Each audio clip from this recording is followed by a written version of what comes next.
ബീഹാറിലെ കനത്ത പരാജയം ദേശീയ തലത്തിൽ ഇന്ത്യ സഖ്യത്തിന് കനത്ത തിരിച്ചടിയാകും. സഖ്യത്തിന്റെ നിലനിൽപ്പിന് പോലും ബീഹാർ തിരഞ്ഞെടുപ്പ് ഫലം ഭീഷണിയാകും. സഖ്യത്തിന് നേതൃത്വം നൽകുന്ന കോൺഗ്രസ് ബീഹാറിലെ തോൽവിക്ക് മറുപടി പറയേണ്ടി വരും. 2020 ബീഹാർ നിയമസഭാ തിരഞ്ഞെടുപ്പിലുണ്ടായ മഹാസഖ്യമാണ് ലോക്സഭാ തിരഞ്ഞെടുപ്പിൽ ഇന്ത്യ സഖ്യ രൂപീകരണത്തിന് വഴിയൊരുക്കിയത്.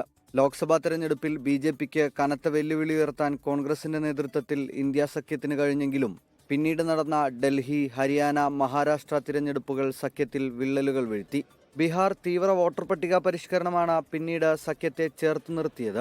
എന്നാൽ സീറ്റ് വിഭജനത്തിൽ കോൺഗ്രസ് ഇത്തവണയും കാണിച്ച പിടിവാശി സഖ്യത്തെ തുടക്കത്തിലെ പ്രതിസന്ധിയിലാക്കി.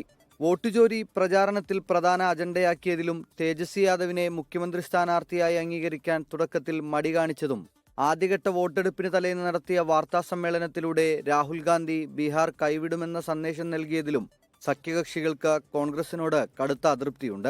കനത്ത പരാജയത്തിന് പിന്നാലെ സഖ്യകക്ഷികൾ ഈ അതൃപ്തി പരസ്യമാക്കും. NCPയും TMCയും നേരത്തെ തന്നെ കോൺഗ്രസിന്റെ സമീപനത്തിനെതിരെ രംഗത്ത് വന്നിരുന്നു. എന്നാൽ എക്കാലവും ഉറച്ചുനിന്ന RJD കൂടി കൈവിട്ടാൽ കോൺഗ്രസ് പ്രതിസന്ധിയിലാകും. 2 ആഴ്ചയ്ക്കകം ശീതകാല സമ്മേളനം ആരംഭിക്കാനിരിക്കെ പാർലമെന്റിലും കോൺഗ്രസ് പ്രതിരോധത്തിലാകും.